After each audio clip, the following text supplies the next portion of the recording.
So guys, last time before the last update, we had a leak that Gaijin was thinking about, or even working on maybe, but I mean in consideration, to add the R-27EA.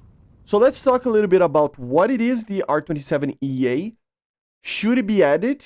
You know, how would the performance be compared to top tier missiles, especially the R-77-1, which is probably going to be the main counterpart for the Russians to have against, right? And at the end of the day, I mean, should we actually see it, like I said, right? So let's start with what is the R-27EA. So this missile, guys, it is what it feels like it is when you read the name, right? It is an R-27E, so it's the extended range, R-27. But in this case, they were actually doing some prototypes and testing it out with an active radar homing seeker. So they were basically having an R-77 like stylish kind of seeker, active radar homing seeker, and adding it to the normal R-27Es, right? Which means that it would have an incredible range and it would have a very good missile that it's active and would be able to have a lot of energy. Okay, so this is what the R-27EA is. Did it enter in service? Apparently it did not, okay? So according to most sources, it did not enter in service. They tested some of them, apparently, but it didn't go forward, especially because of the R-77, okay? That's what you have to think about when you see this missile listed. So compared to the R-77-1, what is the R-27ER, right? EA, sorry.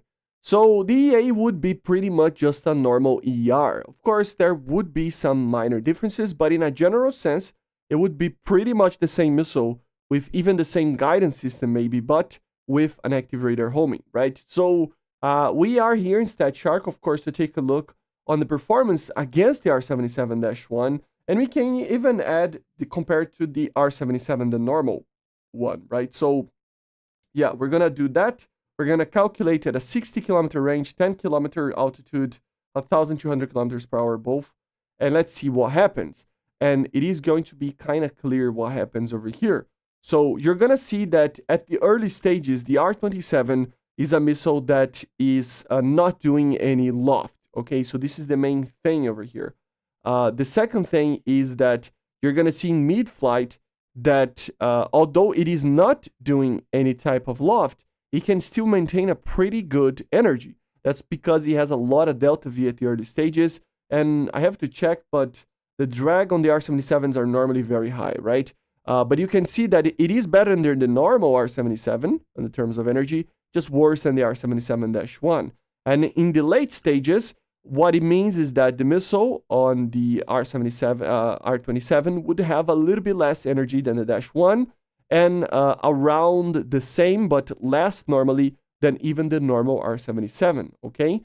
So at the end of the day, it is a missile that kind of feels in between, in the long range kind of situation, to something like R-77-1 and R-77, but at the same time, it loses even out to max speed on the normal R-77, right? And another thing, remember guys, the R-77s in general turn 50 Gs, while the R-27 turns 35, right? So in a general sense, the R-27 will be worse than the R-77s in the game.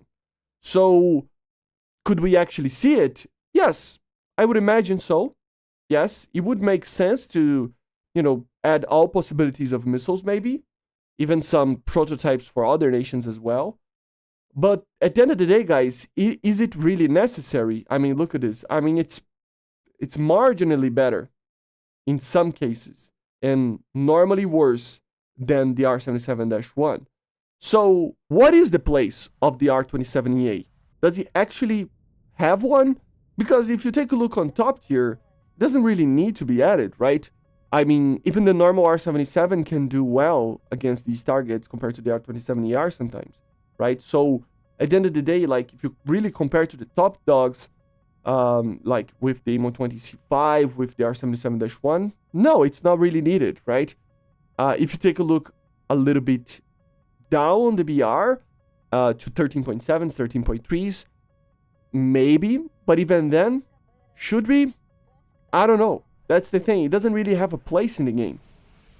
I mean, unless we see it in one way into the game. So I only think that this missile could be added if it's added to aircraft that could not take the R-77-1 or even the normal R-77. I'm talking about, for example, the Su-33. The Su-33 is an aircraft that technically, in theory, could take this missile. In theory, right?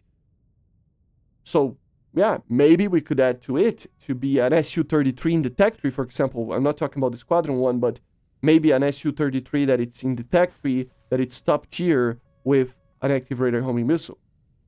That would be interesting, right? But apart from something like that, I mean, I don't know. Like, it doesn't really need to be added, right? So, honestly, I would love to see this missile, because I think it's crazy to not have, in real life, I'm talking, an R-27 that doesn't have an active radar homing. But at the same time, if you really look into the perspective of balance for the game, it doesn't really have a place. Okay, so all the aircraft that should get active radar homings, they already have it with the R-77's and R-77-1s. I mean, I can complain a little bit about the Ak-141, which is a missile that I think, an aircraft that I think, could have R-77's. But apart from that, it would make sense to have normal R-77's there, not R-27EAs, right? So it's kind of, I don't know. So at the end of the day, I don't think they should add it. Do you think they should? Let me know in the comments. Like I said, according to the leaks, they are considering it. It doesn't mean that it's gonna come, but it's interesting. Let me know in the comments what you think. I see you guys on the next one. Make sure to subscribe, leave a like, leave a comment. Thank you all the patrons and members, and bye guys, see ya.